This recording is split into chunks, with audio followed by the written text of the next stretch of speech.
చంద్ర, విరాట్ అయితే ఫంక్షన్‌కి వెళ్ళి వస్తూ ఉంటారు. అప్పుడే విరాట్ అయితే కాలు జారి కింద పడిపోతూ ఉంటే చంద్ర గట్టిగా తనని పట్టుకుంటుంది.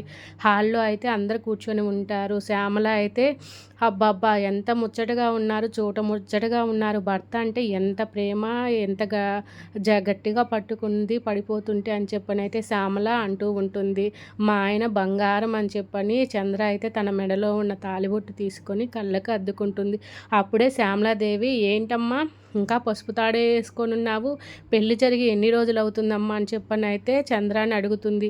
ఇవాల్టికి 15 రోజులు అవుతుంది పిన్ని గారు అంటే, రేపటికి 16 రోజులు అనమాట. అయితే రేపు నల్లపూసల తంతు జరిపియాల్సిందే అని చెప్పనైతే ఇంట్లో ఉన్న వాళ్ళందరి ముందు అంటూ ఉంటుంది. ఆ మాటలకు శ్వేత వాళ్ళ అమ్మ అయితే షాక్ అయిపోతూ ఉంటారు.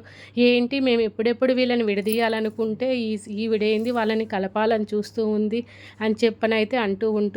వదిన గారు, రేపు పంతులు గారిని పిలిపించండి, ఆ తంతు జరిపిద్దామంటే జగదీశ్వరికి చాలా కోపంగా చూస్తూ ఉంటుంది. శాలిని శ్వేత వాళ్ళైతే ఈ మాటకు షాక్ అయిపోతూ ఉంటారు.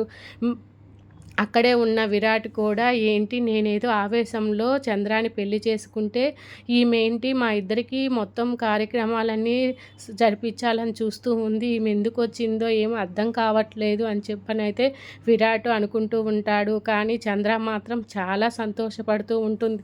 ఈవిడ రావటం, నాకు ఈ శ్యామలా పిన్ని రావడం చాలా మంచిదయ్యింది.